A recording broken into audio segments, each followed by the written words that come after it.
Hello दोस्तों, स्वागत है एक बार फिर आपका गो फॉर प्रेप की इस नई क्लास में। दोस्तों, आज की इस वीडियो में हम जानेंगे कि राइबोसोम क्या होते हैं।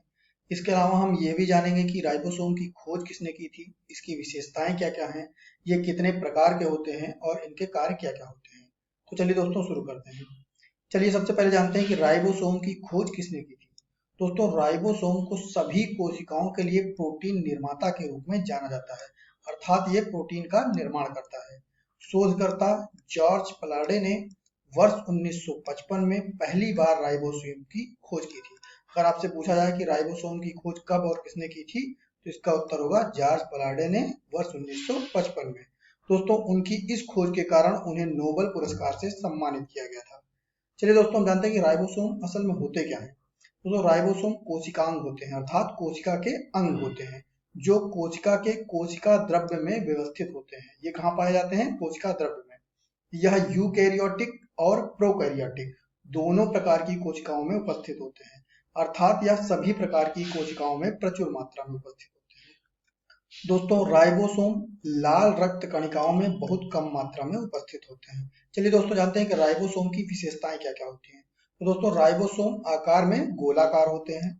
राइबोसोम सभी कोशिकाओं के आवश्यक घटक होते हैं, अर्थात ये सभी कोशिकाओं में पाए ही जाते हैं और प्रोटीन संश्लेषण में शामिल होते हैं। ये आकार में बहुत छोटे होते हैं, इन्हें नंगी आंखों से नहीं देखा जा सकता है, अर्थात इनको देखने के लिए माइक्रोस्कोप की जरूरत पड़ती है। उनमें झिल्ली की कमी होती है। दोस्तों, राइबोसोम कोशिका के कोशिका द्रव्य में मुक्त रूप में पाए जाते हैं। ये कोशिका तंत्र का एक हिस्सा होते हैं।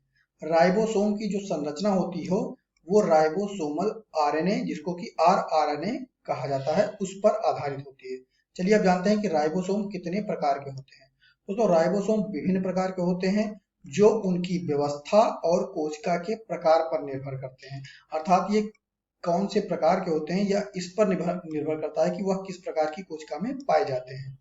दोस्तों, राइबोसोम के कुछ प्रकार निम्नलिखित हैं। अगर हम पहले प्रकार के राइबोसोम की बात करें तो वो होते हैं प्रोकैरियोटिक राइबोसोम। दोस्तों, इस प्रकार के राइबोसोम प्रोकैरियोटिक कोशिकाओं में पाए जाते हैं, जिनमें एक वास्तविक नाभिक की कमी होती है। आप जानते हैं कि प्रोकैरियोटिक कोशिका जो होती है उनमें नाभिक नहीं होता है, तो इस प्रकार के जो राइबोसोम होते हैं उनमें भी नाभिक नहीं होता है। इनके पास 70s अवसादन स्तर होता है, जो यूकैरियोटिक राइबोसोम से छोटा होता है। वे मुख्य रूप से आरआरएनए से बने होते हैं, जबकि कुछ प्रोटीन से बने होते हैं। जो प्रोकैरियोटिक राइबोसोम होते हैं वो प्रमुख रूप से आरआरएनए से बने होते हैं। दूसरा प्रकार जो होता है वो होता है यूकैरियोटिक राइबोसोम।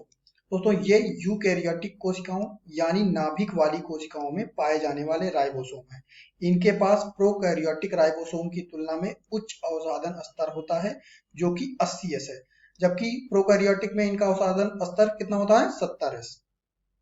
दोस्तों, यूकैरियोटिक राइबोसोम मुख्यतः प्रोटीन से बने होते हैं, जबकि कुछ आरआरएनए से बने होते हैं।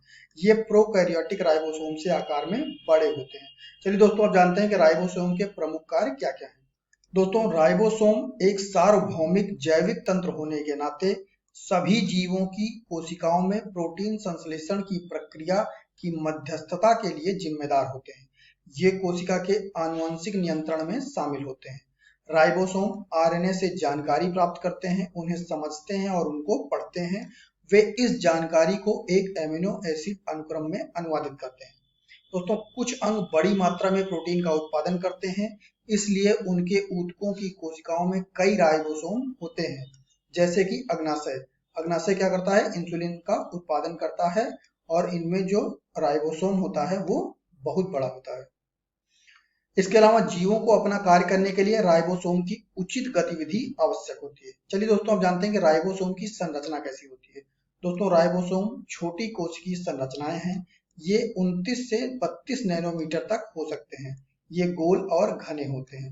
दोस्तों, जो प्रोकैरियोटिक राइबोसोम होता है वो सरल राइबोसोम होते हैं, जबकि यूकैरियोटिक राइबोसोम की संरचना बहुत जटिल होती है।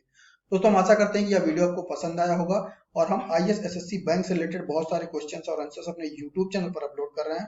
तो आप हमारे यूट्यूब चैनल को सब्सक्राइब कीजिए ताकि वो जानकारी आपको जल्द से जल्द प्राप्त हो सके। इसके अलावा गवर्नमेंट एवं कॉम्पिटेटिव एग्जाम संबंधित किसी भी मटेरियल के लिए आप हमारी वेबसाइट www.goforprep.com विजिट कर सकते हैं। Thanks for watching this video.